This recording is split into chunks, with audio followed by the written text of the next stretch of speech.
If you have water spots on your paint, this is a must-watch video. Hi, I'm Ivan. I'm Nick. This is DIY Detail. Today we're going to go into how to safely, effectively, and quickly remove water spots. I think a lot of detailers out there want to just grab a buffer, a polisher. They want to get to work. They see water spots. Oh my gosh, it's all over this blue paint. They want them gone. Let's just polish them, Ivan. Right. Polishing is the last thing you want to do. You want to start with water spot remover. The reason for that, these water spots are caused by minerals. We need to remove those minerals that cause the water spotting first. And sometimes you will remove everything just with the water spot remover. But if they've sat on there for a long time, there is a possibility that they have etched the paint. Those minerals get hot in the sun and they actually work their way down into the plastic, which is your clear coat. Your clear coat is a plastic. Those minerals work their way down. If you just polish over them, they're gonna look like they're gone, but in reality, they won't be gone. Quick housekeeping tip. I want everyone to know out there, not all water spots are created equal. Some have been there a day, some have been there a decade. Yes. Some need to be wet sanded away. So we want to be really realistic with our expectations here. Right. Especially Especially if you're a detailer or just starting to detail and the customer's like, hey, can you remove these? And you're like, yeah, this product from DIY Detail called water spot remover. I can get those out for you. Yeah. What should the folks out there know? It's a mineral remover is the better way of putting it. But SEO obliges, and the industry is older than we are. People call it a water spot remover. But what we're actually doing is removing the minerals from the surface. There may or may not be etching, and there's no way to know that until we've actually gone over it with the water spot remover. But we don't do that first. We actually wash the paint first. Right. We've done that with rinseless wash, and then we decontaminate it with our perforated synthetic decontamination towel and iron remover, and then we rinse, Ivan. Right. And if you want to see that video, it'll be linked down below, where we had a lot of fun with foam. But now, down to serious business, getting rid of water spots. One thing we don't want to do is use something like wheel acid. People have been using wheel acid for a long time to remove water spots. It can work, but it's actually doing more damage to your paint than it's fixing. Tell me about that, because I sometimes will reach for the wheel acid. I'm like, oh, this works great. Yeah. I know I shouldn't be inhaling it, but you know, it's one of those, I've seen detailers use it for a long time. I'm like, well, it probably works. We used to use wheel acid in our shops before safer materials came around. Wheel acid, yes, it can work, but you're actually doing more damage to the paint, and you're definitely doing damage to these plastics and to this trim. You don't want to use wheel acid on any of that. So if you're using wheel acid, do not spray it on the car. That is something you'll spray on the towel and spread that way. Gotcha. But if there's etching, the wheel acid's not going to remove the etching either. So now we need to figure out, is this etched or is it just surface water spots? After a week or so, they will still wash away. But if they've been sitting there for months, baking in the sun, there's a good chance they won't just wash away. So first thing, we spray on the water spot remover, and we don't need to put a lot on. I like to use a lot of product, Evan, so we know you do. That's gonna be difficult for me. Next step, we need to agitate. Now the agitation is very important. Using a rinseless dampened towel, and you can use one out of your Incredible Suds bucket as well, but it's almost dry. We're not trying to absorb it off the surface, we're just trying to agitate it and move it around. And the vehicle's been cleaned, it's been decontaminated. This is the last step you do before polishing or a panel prep. Now this will restore the water beading, this process, as part of our umbrella term decontamination. Yeah. This is what we use after iron remover. So once we do this and we rinse it off, we may not be going after water spots in that kind of process. We might be just doing a mineral cleanse. Yeah. So, you know, again, this water spot remover can be used in different contexts, Ivan. Right, and we don't flip the towel because we're trying to spread the product. We're not trying to remove it. And we can still definitely see the outline of all the water spots here. Does more agitation, do I want to try to go after the water spots with this process? No. No. Let the chemical dwell. We're gonna actually let the water spot remover stay there for a while, but you can see all these water spots on here, just how they are. They're definitely not gone. Yeah, they're definitely not gone. They're definitely there. So we have etching. And etching, no chemical is going to remove because it's physically the clear coat that's damaged. And in the beginning, you were mentioning that there's a possibility that even polishing will remove it, you need to wet sand. You're removing paint when you do that. So now it's time to manage expectations. Yes. We can't get perfect paint if it's been abused. And honestly, one of the biggest things from working with you over these last few years is understanding what that means to manage expectations. Yeah. Because it's my expectations that I need to manage as a detailer. Right. I can now polish a vehicle with a one-step and know it looks great. Yeah. It's not perfect up close. No. But it wasn't perfect when I started. It had no chance. So I don't know. We can go down that rabbit hole. Right. But just, if you have water spots, some of them may be so etched that you could cause a lot of damage trying to go after them. Right. So let's rinse off the water spot remover.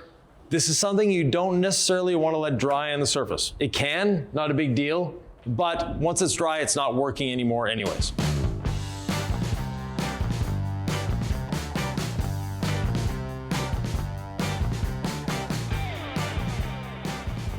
Okay, Ivan, we have some luxurious looking water beads here. Right, and I can see that some of those water spots are gone. Let's go for the moment of truth. So you've got our mini drying towel. I've got the drying blanket mini. When do you use the mini versions of these towels versus the big boys, the big girls? I like to use them pretty much all the time, but Yeah, you like a small towel, huh? yeah, I do. So I can see we've reduced the appearance of these water spots by about 50%, which is a good thing. They're still there. Now, we can do a test and put a little more water spot remover on the surface, agitate again, see if it changes. If it doesn't change, that means that's etching that's left behind. But these water spots were so heavy and thick, we could feel them with our bare hands. It was so rough when we washed. I'm like, oh, surely this is gonna come off with the decontamination towel and iron remover. And it still felt, and I'm like, this just feels strange. And once we got through and dried it, I was like, oh, it's the water spots. Yeah. So let's add a little more water spot remover, let it dwell another minute or two. Okay, more water spot remover, Ivan. Just a little bit. Now, I'm the kind of guy who's like, if I don't see the results, I'm just gonna go right for the polisher. Right. You're always going for like the least aggressive method, and it's always like a more wise approach than my sort of cavalier, just bring the bazooka out. Why go for like the least aggressive method here, which is just a little more water spot remover and dwell time and agitation versus let's bring out the big guns? We're not removing paint in this method, whereas getting out the polisher, you're removing paint. And removing paint's a bad thing? Yes, removing clear coat is definitely a bad thing. So agitate away, Nick. Okay, so we're not like, we don't, ooh, that feels smoother than it did before. Right, because we removed a lot of those minerals. Okay, no, seriously, that does feel better than the first time. Oh, definitely, yeah. So even visually, if it doesn't look 100% better, there's a process happening here, folks. Trust the process. Well, that's etching. Like I said, this clear coat is probably, this clear coat is probably etched beyond just chemical. But do you feel it? Do you feel it on your Oh yeah, towel? it's much smoother. We don't have smoother. Yeah, so now we know these minerals have been removed. But even with the water spot remover on them, you can see the etching. You can see what's happened to this paint. This car sat on the dealership's front line. Yep. By the lawn, looking good, with the sprinkler going off on it every day. So this is what causes water spots. Washing, if you have proper wash technique, you will not cause water spots. Rain doesn't cause water spots. Sprinklers, hose water, those cause water spots if you don't dry it off the vehicle. So we've let it dwell, it's almost dry again. Let's rinse it off. I'm not confident that we're gonna have a perfect result here. Let's dry it off. Much, much better, but yes, there definitely is etching here. A lot smoother under the towel. Yeah. The towel is gliding better. It's also drying better, if you notice. Yep, it really is. Yeah. Now we've come to the point where, yes, we do need to polish. Why wouldn't I just polish first if I had the eye for it? I'm an experienced detailer. I see the etching, I'm like, nope, mineral cleanse ain't gonna do it. Why not just go right to the polishing? Because those minerals, you're actually gonna drive them down deeper into the clear coat. When you're done polishing, it's gonna look spectacular. A day in the sun, all these water spots are back. I've been dealing with professional detailers for decades, applying coatings, Coaching them, mentoring hearing their stories from the front lines. and helping them out. And one of the most common ones is, this car came in, it was full of water spots, I polished it, the water spots were gone, and the next day, they're all back. and the customer didn't put it outside, it was in the garage, it didn't get washed, or it never left the detailer's possession, so they know that it hasn't had water on it and all these water spots have come back. That's because they simply polished it. You need to remove the minerals before. And we definitely have removed the minerals. We no longer have that crunchy feel that we had before. It's easy to dry, so we know we've removed the minerals. Now it's time to polish. Nick, we have our polishers here, but there's one other thing that a detailer can do, and that is exercise patience. Putting this out in the sun for a day or two, a lot of this etching will actually go away. Really? Yes, because paint by nature is a plastic. Put it in the heat, it's going to self-heal a little bit. So we may not need to polish this if we can exercise patience. Today, we're not exercising patience, we're making a video for you. But we're trying to get the job done. It's not like it's our car and we could have this time. Right, but if it is your car, don't bring out the hammer, let it sit in the sun for a day or two, you'll be surprised what happens. Same thing with a bird dropping or a tree sap etching on the surface. Clean it away, make sure that what caused the etching is gone, and then put it out in the sun. Or staining. In the fall, birds eat berries, and sometimes the bird droppings are bright colors. If you have a white car, it's actually going to stain the paint. Don't try polishing that away. You're removing excess clear coat for no reason whatsoever, because the sun will do the job for you. Rinseless wash, dampened pad that I've just cleaned, a spray of gold standard polish on a moving pad. Perfect. Why am I using a wool pad versus a yellow waffle pad, Ivan? Because you wanted to. I did. I said, let's bring out the wool pad. Yeah. I love the wool pad. A lot of people don't realize you can do a one-step. Yeah. You don't even need to finish this down on most paints. No, exactly. It's just a great combo, our wool pad and our gold standard polish. Off we go.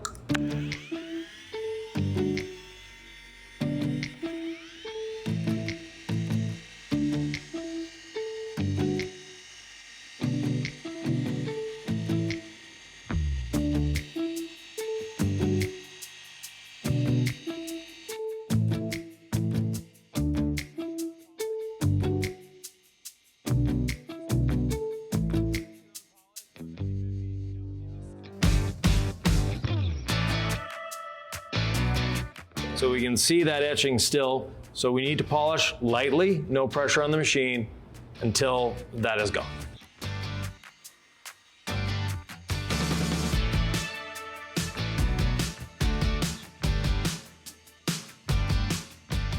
You know that it's time to clean your pad when you get this.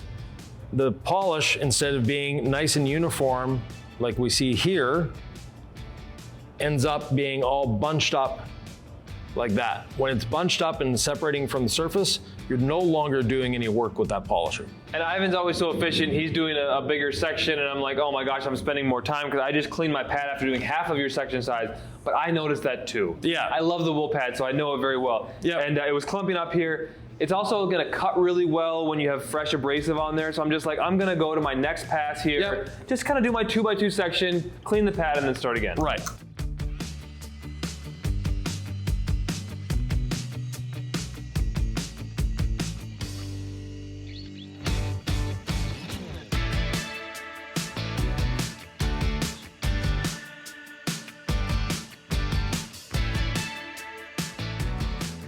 From here, we'll wipe off the polish residue with a rinseless dampened towel.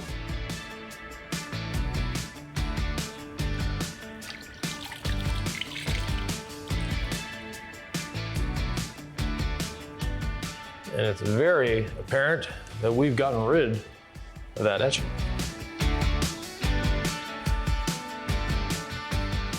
This is the towel that I used to dry before a couple times, so it's a little damp, but there we have it. So the center section we purposely left untouched. We'll come back after the video and fix that. How's it looking on your side, Nick? It's looking great, and you can really see through the polish residue when there was still etching. So I was being real careful. I was on speed 3. I'm normally a speed 2.5 guy, but I was like, you know what, we're doing some heavy cutting here. And I just kind of gently went over it. You know, the slower you move your machine, I noticed I was a little slower than you, so I'm not saying I was right, but in my head, the slower I move it, the faster I'm cutting. And I just kind of went until I stop seeing the residue of those water spots. Yeah, and you will see it, like Nick said, through the polish residue.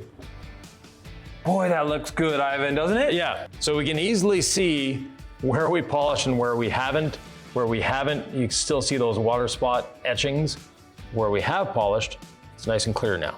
Not only is it shinier, there's also no water spots. Right. So you get the dual effect. I know we're making paint shiny, but yeah, it's just great. And once you learn how to polish, it unlocks an entire world for you, Ivan. Now, some people will say you can't finish with a wool pad.